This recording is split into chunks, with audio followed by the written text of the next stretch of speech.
যারা প্রবাসী তাদেরকে এই বয়সটা দিতেছি। আসলে ভালো লাগলে ভিডিওটা শেয়ার দিবেন। আপনাদের যারা বিবাহ করছেন, ওয়াইফ আছে, তাদেরকে উদ্দেশ্যে এই ভিডিওটা।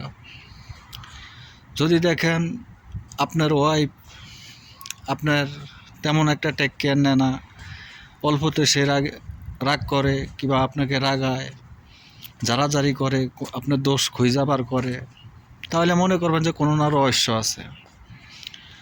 হয়তো সে সংসারের বিষয়ে কোনো ঝামেলায় আছে, আর নাইলে সে পরকীয়াতে আসক্ত হয়ে গেছে।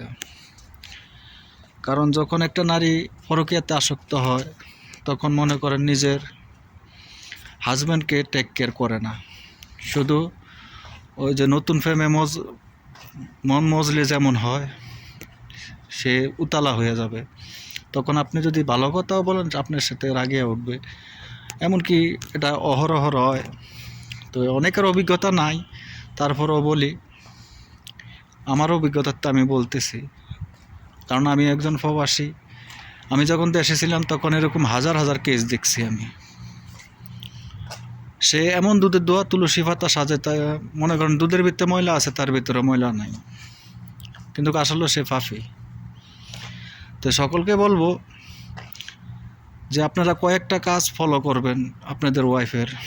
যেমন সে বেশি বেশি মার্কেটে যাওয়া, বেশি বেশি বাপের বাড়িতে যাওয়া, মনে করেন আপনাকে না জানিয়া সে এটা করিয়া ফেলায়। টাকার হিসাব অনেক সময় আপনি হয়তো, অনেক প্রবাসী টাকার হিসাব নেন, অনেকে নেয়, আতালে ফাতালে টাকা নষ্ট করে, সব সময় সে মোবাইলে বিজি থাকে। তো মোবাইলের দিয়ে অনেকে মোবাইলের টাইমের সম্বন্ধে বুঝেন না। আপনাদেরকে বলি, যখন ইমুতে দেখবেন সে কয়টা বাজে বাড়াইতেছে, কয়টা বাজে ওয়েটিংয়ে আছে, ইমুতে সব দেখা যায়। অনেকে কিন্তু আসলে সাদা সিধা প্রবাসী আসছে, মোবাইল সম্বন্ধে অনেক কিছু বুঝে না। ভালো ভালো ফ্যামিলি ভাই, আপনি নিজেও জানবেন না যে আসলে পরকীয়াটা আমাদের বাংলাদেশে যে এত আসক্ত হয়ে গেছে মানুষ। এখন পরকীয়া যে এমন জিনিস, মনে করেন কোনো বাধা মানে না।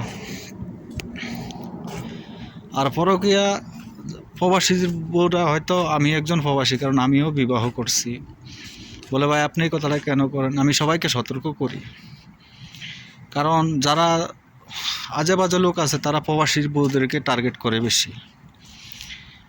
যেমন মনে করেন প্রবাসী বউদের কাছে টাকা থাকে, তাদেরকে বিভিন্ন ফলমান দেখিয়া, বিভিন্ন কথাবার্তি বইলা, তাদেরকে, নারী মানুষ তো বেশি কোনো কথা বলন লাগে না, তাদের মন পাওয়া যায়।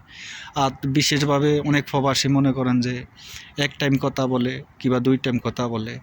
তো যেই টাইমে কথা বলার দরকার ওই টাইমে অনেকে বলতে পারে না, তখনই মনে করেন যে ওই টাইমে কথা বললে যারা দুষ্ট লোক তারা ওই টাইম দিয়ে বাইসা নেয়, যে কোন কোন টাইমে প্রবাসীরা কথা বলতে পারে না, কোন কোন টাইমে। সবার একটা চাহিদা আছে। তো সবাইকে বলবো আপনারা চোখ কান খোলা রাখবেন। সবাই যাদের বিবাহ করছেন সবাই একটু খেয়াল রাখবেন আপনাদের ওয়াইফের প্রতি। তো ভালো থাকবেন।